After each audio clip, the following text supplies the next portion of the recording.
Bungkus, selamat malam. Selamat malam, Livi. Seluruh publik Indonesia kecewa melihat hasilnya. Keputusan wasit tadi malam 90+9, harusnya 90+6 itu peluit udah ditiup. Tapi gimana kita harus menyikapi laga tadi malam? Iya, yang pertama kalau saya sih menganggap hasil 1 poin dari kandang Bahrain ini tetap merupakan hasil yang bagus ya. Sejak awal kan saya bilang bahwa target kita tuh yang realistis adalah menahan imbang Bahrain lalu menang di China atau di Tiongkok. Dan memang beberapa keputusan yang dibuat oleh wasit dalam laga melawan Bahrain memang menurut saya bisa diperdebatkan ya, terutama soal pelanggaran, termasuk yang paling kontroversial soal jumlah menit ketika terjadi tambahan di akhir babak kedua. Hanya saja secara regulasi sebetulnya apa yang dilakukan wasit itu tidak melanggar regulasi. Karena wasit punya otoritas untuk menghitung berapa lama waktu yang terbuang dan kemudian dia kompensasikan. Jadi kalau yang digunakan adalah jarum atau jam yang kita gunakan sehari-hari, mungkin waktunya sudah lewat betul dari 6 menit.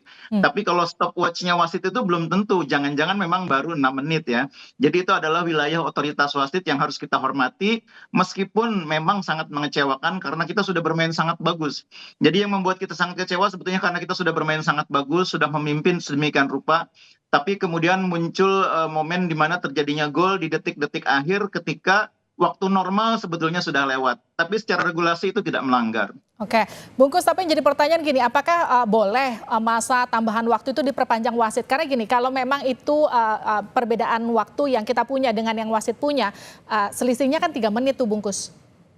Ya, jadi kalau menurut regulasi yang dibuat oleh IFAB, yang dituangkan dalam law of the game, itu dimungkinkan ya. Itu wasit yang punya kewenangan untuk menetapkan apakah memberikan tambahan dan apakah juga wasit menghitung setiap momen di mana waktu hilang ya.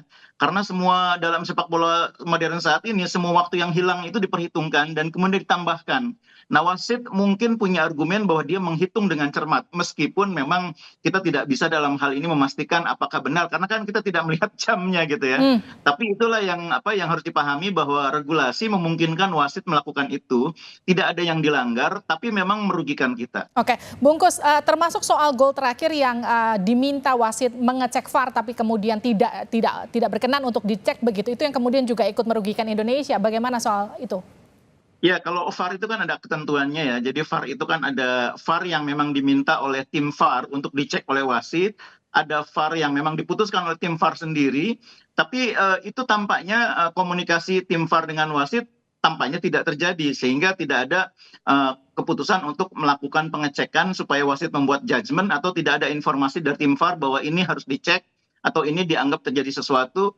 Itu yang saya pikir harus dipahami juga, karena bagaimanapun keputusan wasit itu dalam sepak bola mutlak, dan itulah yang kemudian harus kita terima, bahwa memang keputusannya merugikan, iya memang membuat kita dirugikan karena harusnya kita bisa menang, tapi kita harus terima itu sebagai sebuah realita. Oke, gini, PSSI kan pada akhirnya mengajukan protes ke AFC ya, Bungkus. Apakah ini Ya. kemudian menurut Anda ini langkah yang tepat, Bung? Apakah kemudian apa hasil yang bisa didapat sebetulnya dari aksi protes ini? Ya, sebetulnya bersurat ke FIFA atau AFC itu hal yang tidak masalah ya, hal yang biasa. Kita menyampaikan bahwa dalam pertandingan itu ada hal-hal yang kita anggap merugikan, ada hal-hal yang kita anggap tidak sepantasnya terjadi. Kan bukan hanya soal kepemimpinan wasit, ada hal-hal lain juga kan. Dan itu saya pikir perlu disurati kepada FIFA dan AFC. Tapi tidak akan mengubah hasil akhir. Kita hanya mungkin akan mendapatkan catatan dari FIFA AFC bahwa wasit yang bersangkutan di laga-laga berikutnya diharapkan tidak lagi memimpin Indonesia karena punya rekam jejak yang tidak begitu bagus. Mungkin itu yang bisa kita dapat. Tapi hasil akhir adalah hasil yang didapatkan dari pertandingan di lapangan, bukan di luar lapangan. Baik, gini Bungkus, kita masih punya kesempatan untuk bertemu Bahrain nanti Ya, di kandang Indonesia, betul ya? Bagaimana kemudian betul. nanti membaca peluang itu setelah melihat kemarin permainan Indonesia kontra Bahrain? Nah, karena kita masih punya 7 pertandingan, sebetulnya kita harus mengalihkan energi kita ke sisa 7 pertandingan itu kalau saya. Sudah pertandingan kemarin itu buat saya sudah selesai. 1 poin sudahlah, alhamdulillah. Nah, sekarang fokusnya menurut saya yang paling penting adalah menang melawan Tiongkok di kandang Tiongkok. Karena itu pertandingan yang akan sangat penting, akan sangat menentukan peluang kita ke depannya. Jangan lupa, sesudah melawan Tiongkok itu bulan November kita akan 2 pertandingan home, dan itu dua-duanya laga berat, menghadapi Jepang, menghadapi Arab Saudi. Nah, kalau kalau kita menghadapi Jepang, Arab Saudi dengan bekal yang tidak begitu bagus, itu akan sedikit mengurangi kepercayaan diri pemain. Tapi kalau kita bisa mengalahkan Tiongkok di kandangnya dan kita mendapatkan tambahan 3 poin, saya percaya lawan Jepang, lawan Arab Saudi, pemain-pemain kita kepercayaan dirinya akan meningkat ketika bertanding menjamu Jepang dan Tiongkok. Dan dua laga itu sangat krusial. Mudah-mudahan lawan Tiongkok kita bisa menang, lalu lawan Jepang dan Arab Saudi di dua laga berikutnya kita tidak kalah, sehingga poin kita menjadi 8. Nah ini kan kita mau bertemu Tiongkok, kalau Iya, koreksi saya kalau datanya salah ya Bungkus, ini kan iya. stadion tempat mereka bertanding itu akan ada di dataran tinggi. Cuaca begitu dan juga kondisi alam di sana kan mungkin saja tidak biasa dirasakan oleh pemain timnas kita. Bagaimana soal hal ini, Bung? Iya, saya pernah ke Qingdao ya, ke Qingdao tempat di mana akan digelar pertandingan itu dan menurut saya biasa aja, itu nggak terlalu luar biasa. Apalagi bagi pemain-pemain kita yang biasa main di Eropa, tidak ada hal yang luar biasa. Secara ini ya, secara iklim, secara temperatur nggak ada yang luar biasa.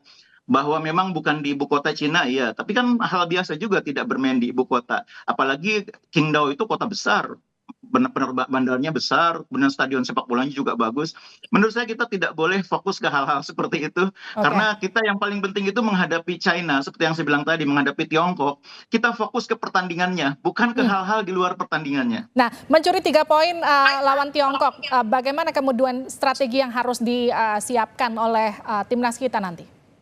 Nah, saya sudah melihat sinyal yang positif ketika timnas kita main bagus di babak kedua ya.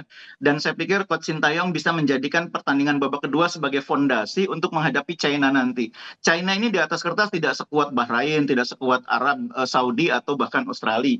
Karena itu saya sih berharap dengan bekal hasil 3 imbang melawan 3 tim kuat ini, kita bisa menghadapi China ini tidak hanya dengan percaya diri, tapi juga dengan penampilan yang lebih baik. Hmm. Satu lagi, kita juga harus mengurangi kesalahan-kesalahan terutama di menit-menit akhir pertandingan.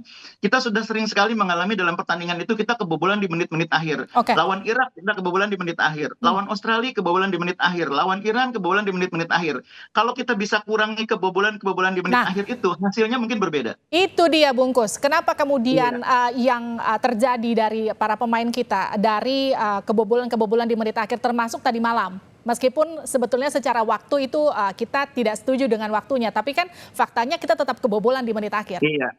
Jadi biasanya 2 faktor ya. Pertama, konsentrasi yang sudah menurun karena kelelahan. Yang kedua, koordinasi. Nah, kalau konsentrasi itu mungkin bergantung kepada kondisi pemain. Tapi koordinasi itu bisa diatur oleh pelatih. Koordinasi nanti ketika situasi bola mati, siapa mengawal siapa. Bek tengah ini mengawal siapa, bek tengah ini mengawal siapa, gelandang ini membantu di posisi. Itu semua bisa diatur.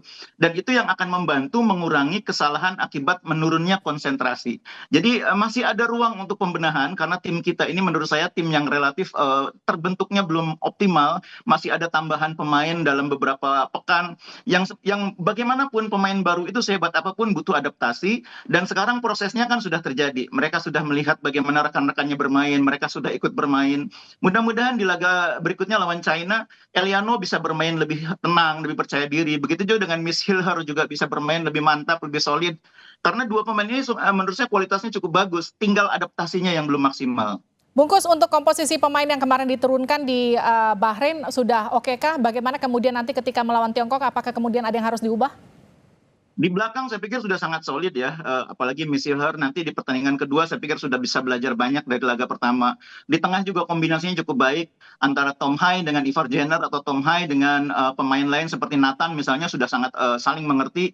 Tinggal di depan aja kombinasinya menurut saya harus diberi ruang Eliano untuk main sejak awal. Eliano, Rafa Strijk di tengah, di kiri ada Ragnar, itu mungkin akan membuat kita bisa lebih ofensif, bisa lebih produktif. Mudah-mudahan. Oke, dan dengan hasil imbang semalam, bagaimana membaca peluang timnas di babak berikutnya, Bungkus? Kalau targetnya 15 poin dari Erick Thohir memang agak berat ya. Tapi kalau saya targetnya misalnya posisi ketiga atau keempat di akhir kualifikasi putaran ketiga ini, saya pikir masih mungkin. Cuma poinnya mungkin nggak nyampe 15. Mungkin 12 atau 13 sehingga kita lolos sebagai peringkat ketiga atau keempat menuju kualifikasi putaran keempat. Itu realistisnya. Tapi artinya Anda masih optimis bahwa kita akan lolos ke putaran selanjutnya ya?